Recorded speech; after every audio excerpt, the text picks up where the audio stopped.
Bismillahirrahmanirrahim. Assalamualaikum warahmatullahi wabarakatuh. Selamat malam rekan-rekan mahasiswa Universitas Terbuka. Sebelumnya saya telah memberi arahan mengenai tugas karil, tugas karil yang pertama atau tugas 1 pada video saya sebelumnya ya. Nah, pada kesempatan kali ini, insya Allah saya akan memberikan pengarahan lebih jauh tentang tugas 2 pada mata kuliah karil, supaya rekan-rekan ada gambaran ya mengenai tugas 2 mata kuliah karir ini. Sebelumnya saya berterima kasih kepada rekan-rekan sekalian yang telah membuka video saya ini. Semoga teman-teman atau rekan-rekan sekalian belajarnya makin lancar, makin dimudahkan, makin lapang ya. Dan jangan lupa untuk subscribe channel saya ini, karena insya Allah channel saya ini akan membantu dan sharing untuk kegiatan belajar ilmu-ilmu khususnya tentang tutorial online di Universitas Terbuka, ataupun mengenai materi-materi yang insya Allah memiliki manfaat keilmuan ya. Oke. Juga saya meminta kepada rekan-rekan sekalian untuk tetap semangat dalam mengerjakan tugas karil atau karya ilmiahnya ini, karena bagaimanapun seorang mahasiswa tentu saja harus memiliki kemampuan yang baik dalam menulis karya ilmiah ya. Disinilah saatnya rekan-rekan mengembangkan kemampuan untuk menulisnya. Jadi jangan sampai disia-siakan ya yang ada pada setiap sesi atau KB kegiatan belajarnya. Oke, langsung ya saya masuk ke tugas 2 karil di Tuton Universitas Terbuka ya. Baik, untuk tugas 2-nya ini ya, saudara melihatnya pada KB5, KB5. Kemudian nanti dibukanya tanggal 24 Oktober dan ya diberikan tugas 2 pada batas akhir pengumpulannya tanggal 30 Oktober, jamnya jam 23.59 WIB. Ya, kemudian tugasnya adalah nih, saudara sekalian diminta untuk membuat kutipan ya. Ada 2 jenis kutipan. Yang pertama kutipan langsung dan yang kedua kutipan tidak langsung. Dengan mencantumkan sumber kutipannya ya. Jadi kalian kutip, kemudian kalian cantumkan sumber kutipannya. Dari mana? Ya dari jurnal atau buku yang pada tugas 1 itu yang sudah rekan-rekan sekalian dapatkan. Jadi kalian telah dapetin jurnal atau literatur atau buku yang kemarin ya pada tugas 1. Diambil kutipannya, baik pengambilannya secara langsung maupun tidak langsung. Di mana menulisnya? Ya rekan-rekan tuliskan pada Microsoft Word ya, boleh diganti atau dikonversi ke file PDF lalu diunggah. Nah, cara mengunggahnya itu langkah-langkahnya dijelaskan nih. Klik tombol Add Submissions ya. Kemudian unggah ya.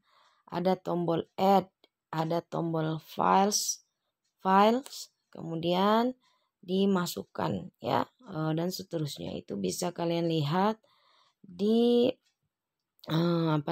di sesi atau di kegiatan belajar kelimanya itu, diikuti saja ya. Beda hal kalau rekan-rekan sudah pernah publish karya ilmiah berupa misalnya pada proceeding atau jurnal nasional internasional ya, dan kalian sebagai penulis pertama, maka kalian langsung saja mengisi format ini pada Microsoft Word. Ya, jadi gitu ya. Jadi boleh ini dilakukan di Microsoft Word. Berarti yang ini juga di Microsoft Word aja ya. Kecuali tidak muat ya, biasanya PDF itu lebih kecil ininya ya. Ukurannya. Kemudian untuk gaya pengutipan langsung dan tidak langsung, saya coba kasih gambarannya itu sebenarnya udah ada ya di panduan mata kuliah Karil sendiri. Tapi di sini saya akan ulas cara mengutipnya ya. Cara kutipan langsung dan tidak langsung. Itu ada pada bab 4 kalau tidak salah ya. Sebentar, saya akan masuk ke sini bagian tugas 2 ya. Oke. Halaman 28. Terus ya. Nih. Halaman 60-an ya.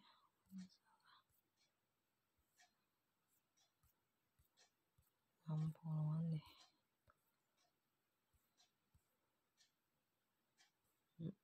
Nah, ini ada pada bab 3 ya, rekan-rekan buka tuh halamannya 45 ya, bukan 60 sorry 45. Kita lihat langsung ya. Nah, jadi kalian kan udah punya tuh rujukan atau jurnal atau buku atau literatur ya. Kemudian kalian mengutip pendapat orang lain ya. Mengutip pendapat orang lain adalah sebuah pengakuan sekaligus penghargaan juga atas sebuah pikiran mereka kan. Nah, jadi kalau di etika akademiknya ya, itu kita bisa mengutipnya secara langsung maupun secara tidak langsung. Dan ini hukumnya adalah wajib ya. Kalau misalnya kita nggak kutip bagaimana? Itulah yang disebut dengan plagiasi ya.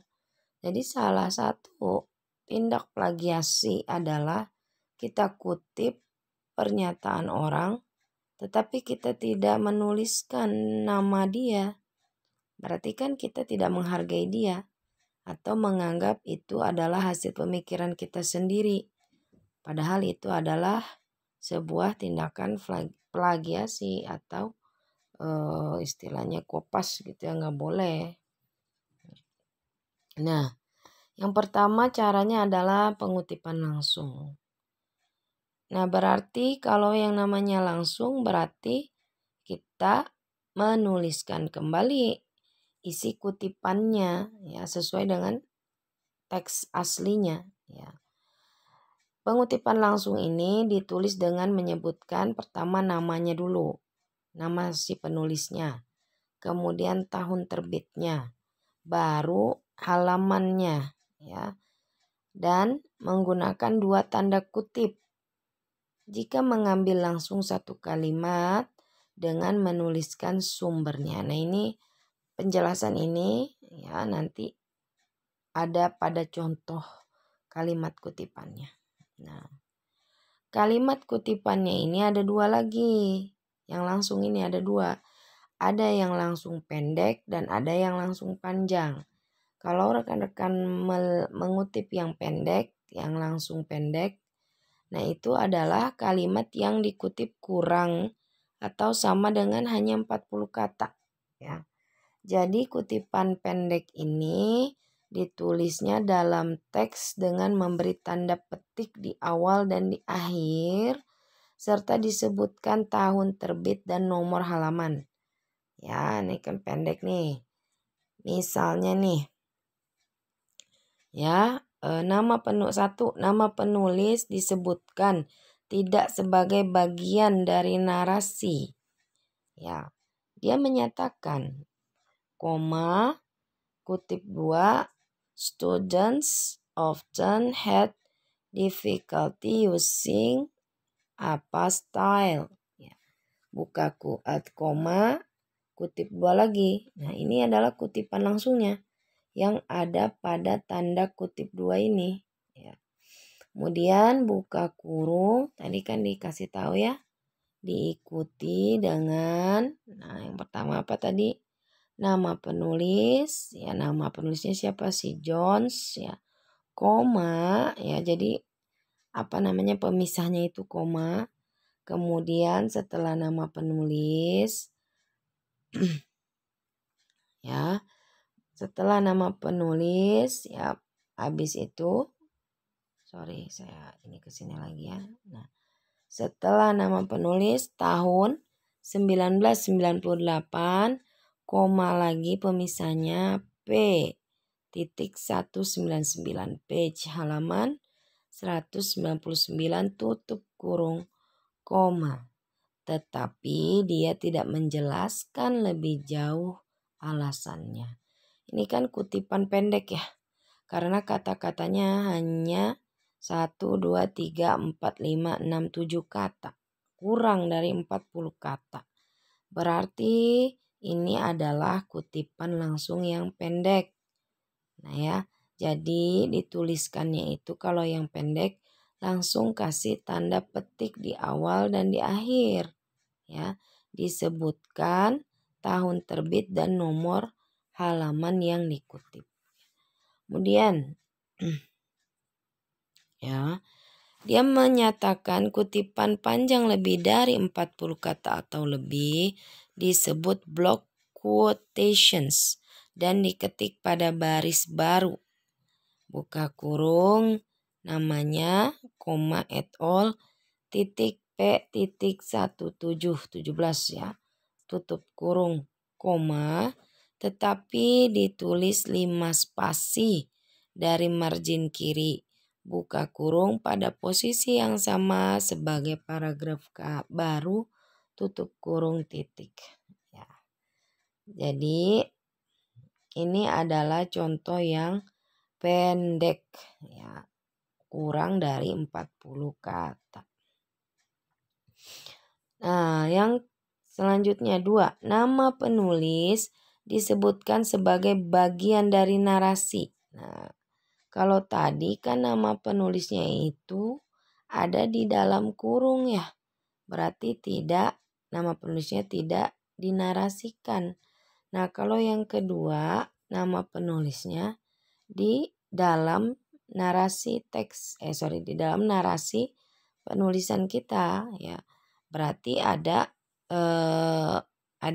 penghubung misalnya ya, seperti kata-kata menurut ya, menemukan ya gitu ya. Nih yang pakai menurut misalnya. Menurut Jones buka kurung tahunnya tutup kurung koma baru kutipannya. Ya, kutipan berarti dikasih tanda kutip buka kurung P.199 tutup kurung. Ya, jadi yang pendek ini ada yang nama penulisnya dituliskan sebagai narasi langsung atau tidak dituliskan gitu ya intinya ya. Nah ini juga sama, yang kedua contohnya Jones tahun 98 ya, 98 ya dibuka kurung, tutup kurung lagi, kemudian menemukan ya seperti itu ya. Oke sama ya untuk yang contoh ketiga.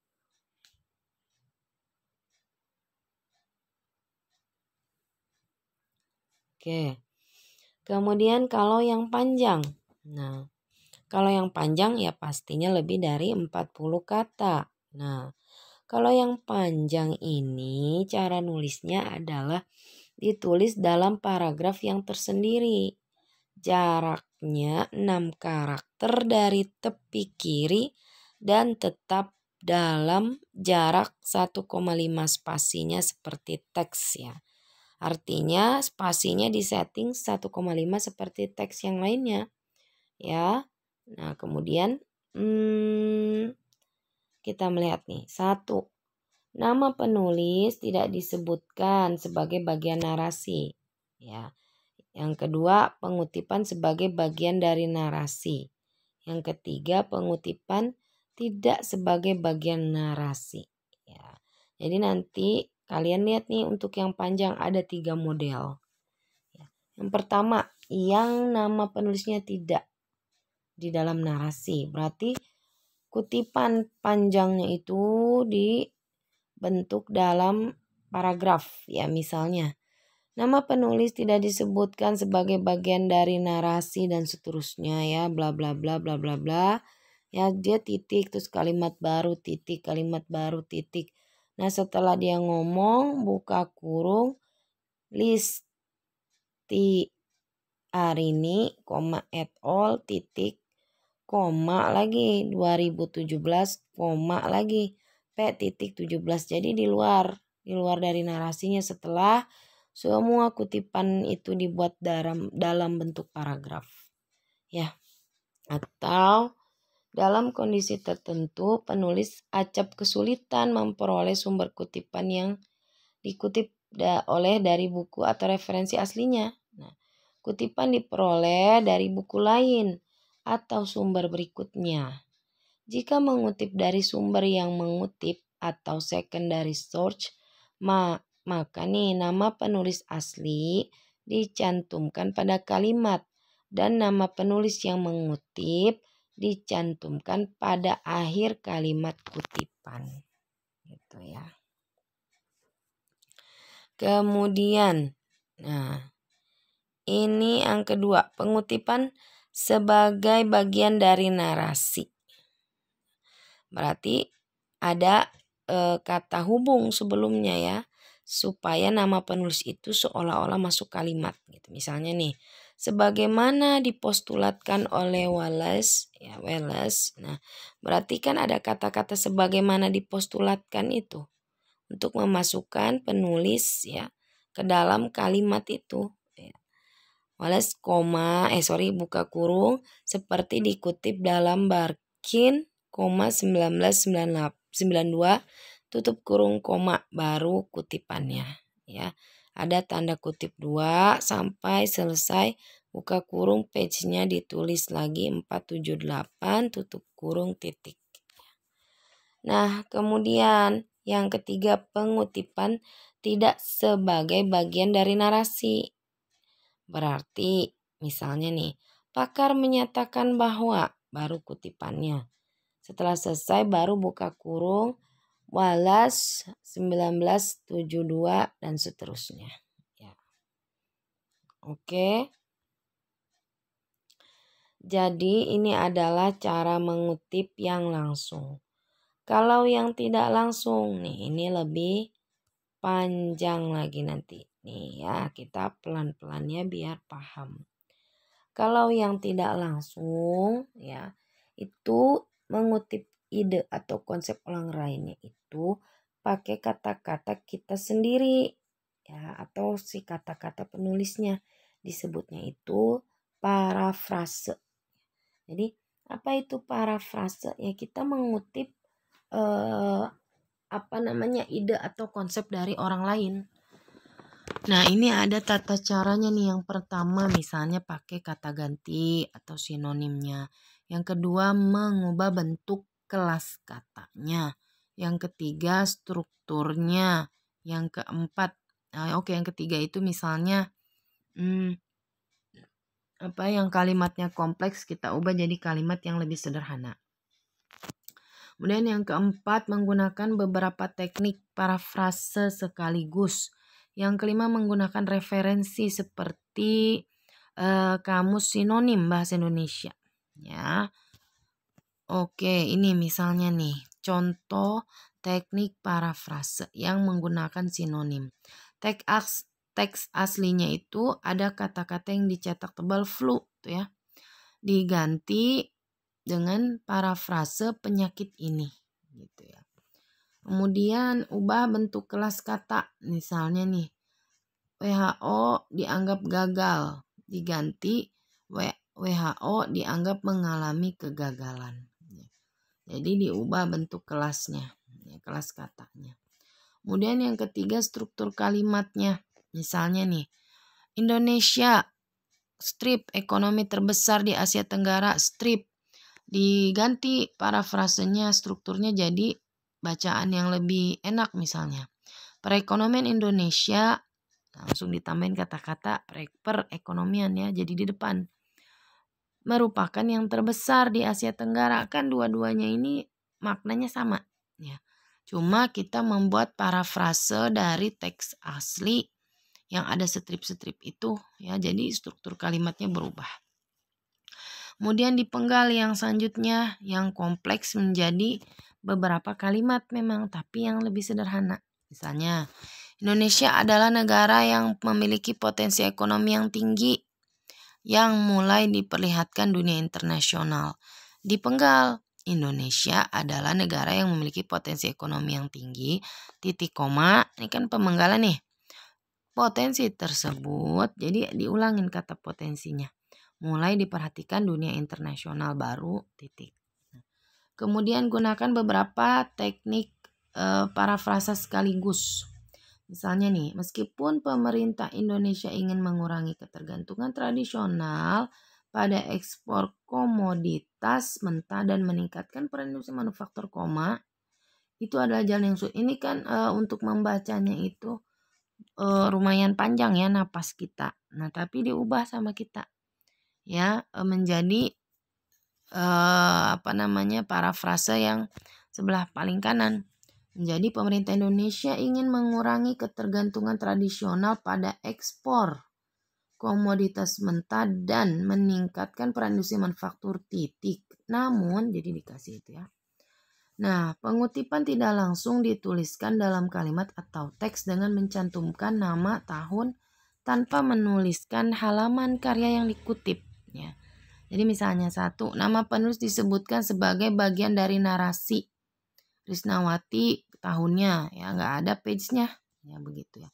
Atau yang kedua, nama penulis disebutkan tidak sebagai bagian dari narasi. Demokrasi menengah di ekonomi daerah Ratnawati, ya gitu ya.